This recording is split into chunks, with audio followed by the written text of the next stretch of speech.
Hello, this is Sondra Oster, Baras, bringing you a few words of Bible from the heart of Biblical Israel.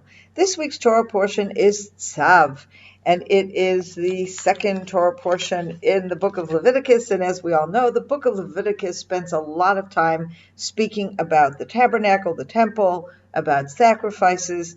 And I'd like to focus on chapter 8.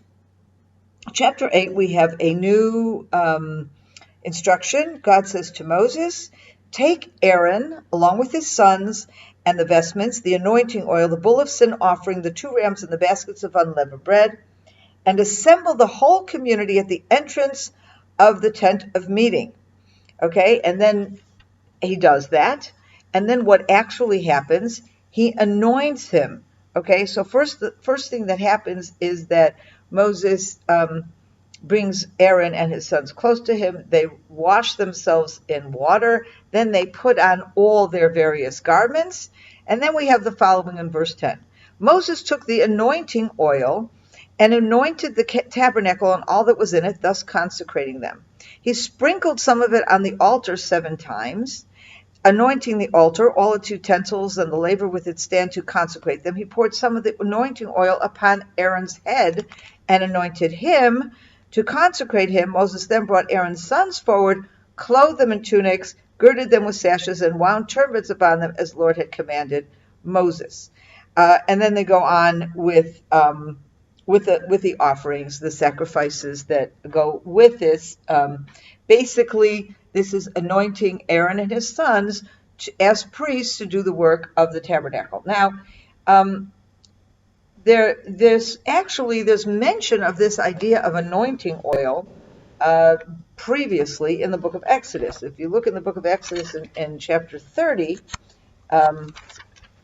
towards the end of chapter 30, we have the following. We have actually a recipe, okay?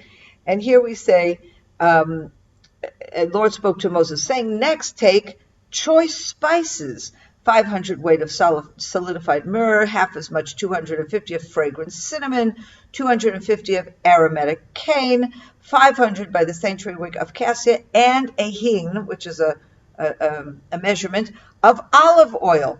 Make of this a sacred anointing oil, a compound of ingredients expertly blended to serve as sacred anointing oil. So the oil itself is not just olive oil. It has all these other lovely spices. I don't know what all of them are, but I certainly know what cinnamon is, and cinnamon is a wonderful fragrance. So we have this idea of oil, and the oil is being used to consecrate. Now we know this anointing oil is used here for anointing the high priest. It will also be used later on for anointing the kings of Israel. Okay, Saul will be anointed by Samuel, and so will David. And it means something. Okay, now I want to focus a little bit now on the word. The English says anointing oil. Okay, but anointing, what does anointing mean? Usually anointing means to appoint or to designate someone for a particular position. Okay, but in Hebrew, the word is mishcha, shemen ha-mishcha, and well, this also might be what anointing means. I'm not so clear. But shemen ha-mishcha actually is the word for putting oil, spreading oil, pouring oil. Okay, and in fact, it is the source for the modern Hebrew word of mishcha, which is an ointment. Okay, so it's the word that is used for putting oil on something, or creaming oil, spreading oil, moisturizing with oil. You know, this is the kind of word that it means. So it really isn't talking about appointing somebody or giving someone a special consecration. It really is just a verb that talks about the oil itself and what it and the fact that it's used just pouring on something or somebody, and that is that oil. Now, I guess that might be what anointing means. To anoint is to pour the oil. But what's very interesting is the same word we find in Hebrew. It says mishcha, and the verb is vayimshach. And we will find later on that a person who has been anointed is called mashuach.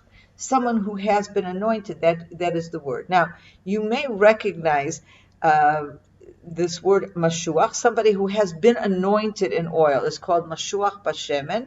Okay, very similar word to Mashiach.